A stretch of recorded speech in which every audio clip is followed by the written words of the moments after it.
People are just going to pretend that Kevin McCarthy did an adequate job during the midterms.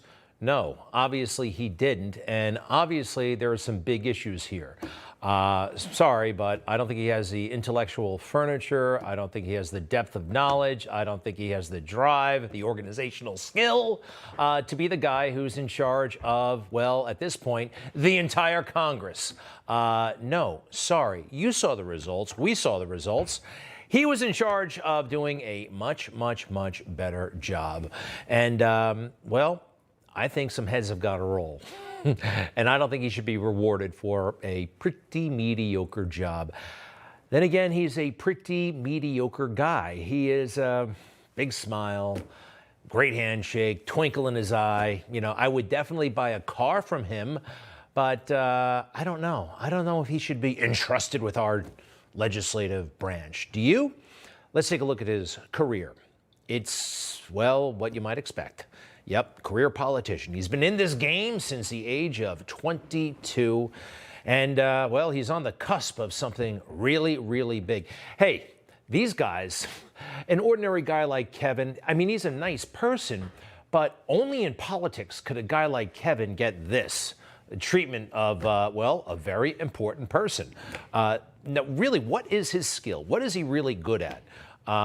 And can you believe this level of attention? I don't know. This is why I guess these guys love politics so much. And he is close to one of the ultimate prizes in the game, the speakership of the House of Representatives. And take a look at the office. It's like King Louis XIV. This is what Nancy will be leaving. Is this Versailles? No, it's the United States Capitol. And it's totally over the top, and you can see how these guys might lose focus about, you know, what the real issues are or why they hopefully went into government in the first place. Way too much with the frills, not enough getting it done.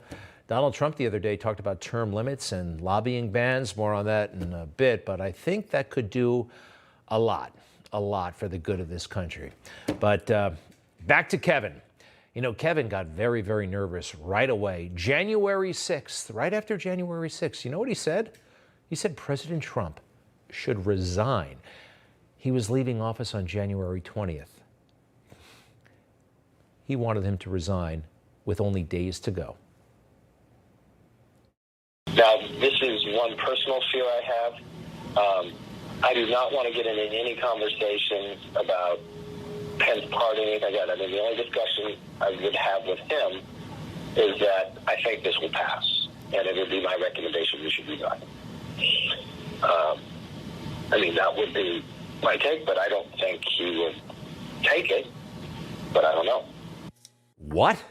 January 10th.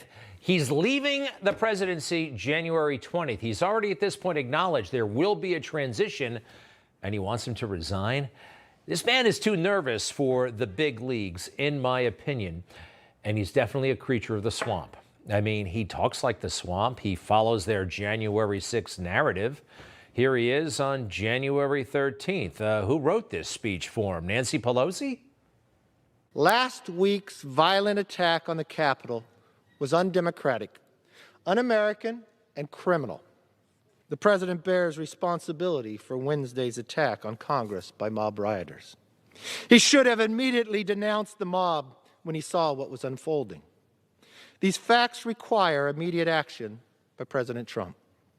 Accept his share of responsibility, quell the brewing unrest, and ensure President-elect Biden is able to successfully begin his term. Actually, Kevin McCarthy, he bears a lot of responsibility for January 6th. He's right there. The Capitol Police, in part, report to him, the leadership, right? What did he do and what has he done about January 6th? Because you've seen it by now if you watch this show, that little cop waving everybody up onto the steps. Step right up. The Capitol is this way. The other Capitol Police officers just standing there as people walk on in. Has Kevin McCarthy talked about this? He hasn't. He's run from this issue for whatever reason. I don't understand. And what about those cops who took a coffee break? right at the moment of truth. No, let's go over here. Yeah, why not? Yeah, all hell breaks loose, and in a few seconds, Ashley Babbitt is shot and killed. I think that Kevin McCarthy, well, he has not addressed this. He doesn't seem to be willing to address it. He can't really do much in the way of politics or governing. I'd like to see him leave. I really would. Donald Trump gave a great speech this week. He's running for president. Isn't that fantastic? Now, I'm not a politician. I know what I'm saying about it. I want him to run. I like it. I want him to win. Now, if I was conflicted about that, I might say, I haven't made up my mind, or I don't know. There's got to be a decent answer if you don't want to support Trump at this point.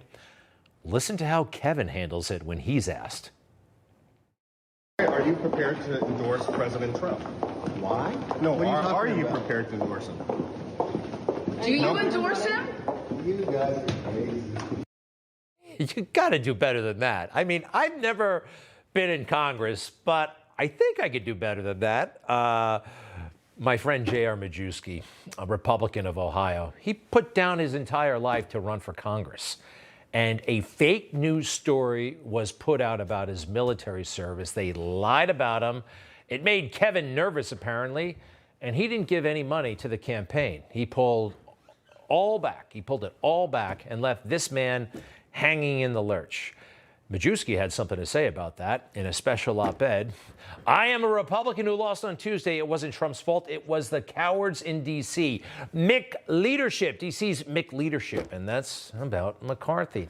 All these guys are alike, though, the career politicians. You know, Paul Ryan became a congressman when he was like 27 or something like that. And look at him now. He's in his early 50s. He is well on his way to making, I think, his first $500 million. He loves it, and he is a professional ex-speaker of the House of Representatives. That's his job. Just go to his Twitter feed. It says it right there. Paul Ryan, office of the 54th Speaker of the House. You see it there? Yeah. Doesn't it usually say dad or, soccer fan? No. Office. Do you get an office when you leave the office? Apparently you do, and that's why these guys want these jobs so they can cash in. And I do believe that is Kevin's plan. And that's one of the reasons why Kevin may not be prepared to endorse Donald Trump. Take a look at this. To further drain the swamp, I will push for a constitutional amendment to impose term limits on members of Congress. It's time. It's time.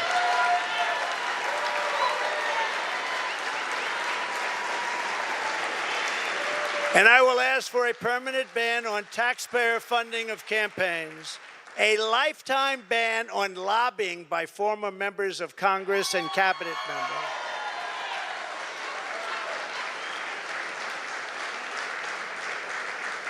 No, I see what they make. They leave the White House or they leave Congress and they're paid millions and millions and millions of dollars a year. No, you have to have a ban. I love it. I love the idea. I don't think Kevin McCarthy or many members in Congress do, right? No, Kevin can't be into that. So we have a bit of a problem here. Look, I'm not on the inside. I don't know. Maybe he's good at whatever the hell it is they do. But I've got an alternative. Lee Zeldin, Republican congressman he was recently almost stabbed as he was running for governor. Horrible, horrible incident. He ran a great campaign. Now, he didn't pull it off. He didn't get elected, but his coattails were amazing. Hey, a bunch of gangbangers opened fire outside of his house. Okay? This guy really, really went all out for New Yorkers. And look at this. I mean, I'm sorry, but he talks better than Kevin. You got people who are afraid of being pushed in front of oncoming subway cars. They're being stabbed, beaten to death on the street with hammers. Go talk to the Asian American community and how it's impact them with the loss of lives. Jewish people targeted with raw, violent anti-Semitism on our streets. It just happened yet again. We need to be talking about all of these other crimes, but instead, Kathy Hochul's too busy patting herself on the back. Job well done. No, actually, right now, there should be a special session. The state legislature should come back and they should overhaul cashless bail and these other criminal laws with zero tolerance. That's a man with skin in the game. He's in it for the right reasons. Now, he will soon lose his House seat because he ran for governor. Oh, by the way, one of the reasons why the Republicans are going to be in the majority, it's because of him and his coattails. 4 solidly Democrat districts outside of New York City are now red thanks to Lee Zeldin's coattails. So a lot of us think that Lee Zeldin would be a great Speaker of the House. Technically speaking, you don't have to actually be a House member to be Speaker of the House. That would be interesting, and I do believe better than the alternative in Kevin McCarthy, okay? All right, so, hey, some of my favorites, though, in Congress are hard at work. Have you seen it? We got Jim Jordan, we've got Comer. They are out there aggressively outlining their agenda, and you know what? It's great that they're going to investigate the Bidens, the FBI. This is part of what Congress is supposed to do. Oversight, accountability, and it looks like we're really going to have some. Today, we're going to provide you with something that you all aren't used to with respect to congressional investigations, and that's evidence. Joe Biden told the American people he had nothing to do with and never had conversations with his family about their business dealings. That was a lie. Joe Biden is the big guy. This evidence raises troubling questions about whether President Biden is a national security risk. The Biden family's business dealings implicate a wide range of criminality, from human trafficking to potential violations of the Constitution. We're committed to getting to the truth, the facts. We think that's what the American people are entitled to. Well, I think these guys are great. They're off to a great start, and hopefully, I mean, Hunter Biden, can you believe that? Can you believe that happened in the laptop? And vast portions of the government and the media told us, no, no, no, that's Russia disinformation. And the FBI? Oh, desperate for oversight, must be investigated and possibly dismantled. Start all over again because this is such a mess. On the Senate side, Josh Hawley, really calling out the FBI director, Chris Wray. Did you see this? It's good. The FBI has been sending more than, in one instance, a dozen armed agents to a rural Pennsylvania home of a Catholic pro-life demonstrator to arrest him at gunpoint in front of his children in early morning hours, despite the fact that he posed no risk of violence or threat and had previously offered to turn himself in. Numerous whistleblowers, field agents have alleged that D.C., your headquarters, has pulled them off working on child sex abuse cases, working on human trafficking cases, in order to work on January 6th matters for this reason: to give the appearance, they say, that there are hundreds of new domestic terrorism cases in the country, when in fact there are not.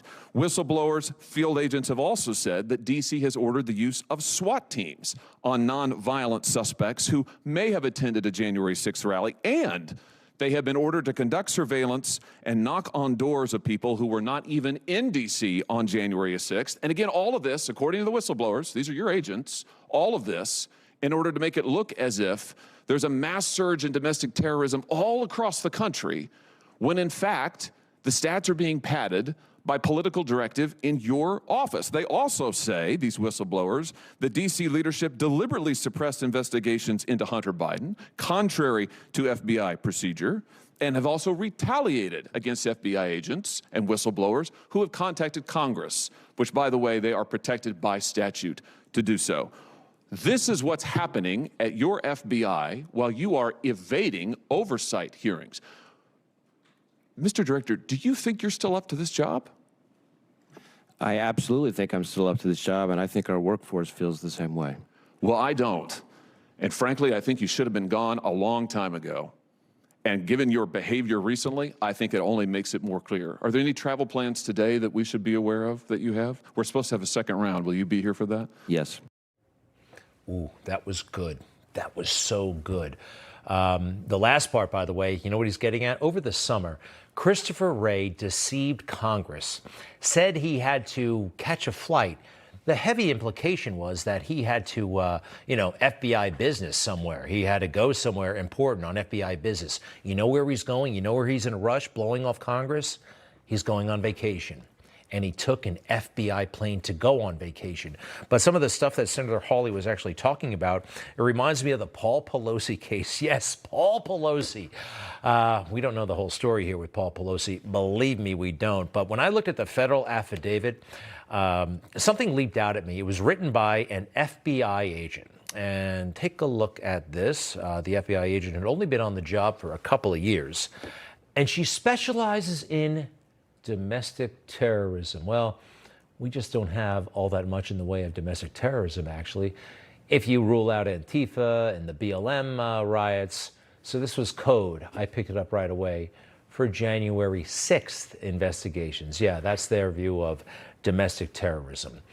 Nancy Pelosi is calling it a career, at least as far as House leadership goes. What is there to say? Not much. She obviously around way too long and did much harm to this country. Who could be next on the Democrat side as far as leadership? Looks like it's this guy. The threat right now in this country to the American people are extreme MAGA Republicans. That's the threat. That's the problem. That's the crisis that we confront. Extreme MAGA Republicans. That's me, I guess. I'm the problem. I like to say ultra MAGA. Yeah, I'm the threat to democracy. You too, maybe, huh? Give it up, Hakeem. This is Hakeem Jeffries, and he's been there since 2012. And everybody says this is probably the next minority leader, could be a speaker someday. Not much in the way, just like Kevin McCarthy, not much in the way of intellect or accomplishment. For this guy, though, you know what his calling card is? The name, Hakeem. I mean, that is, come on, that's fashionable. That is so cool right now. And I think that's what's happening here. All right, stay with us. What's happening at Fox News? Why are they ignoring Donald Trump? He made a big speech on Tuesday. Watch them ignore him on Wednesday. It was really wild. And some of these individuals, even you, Greg Gutfeld, why wouldn't you talk about him? I'll be right back.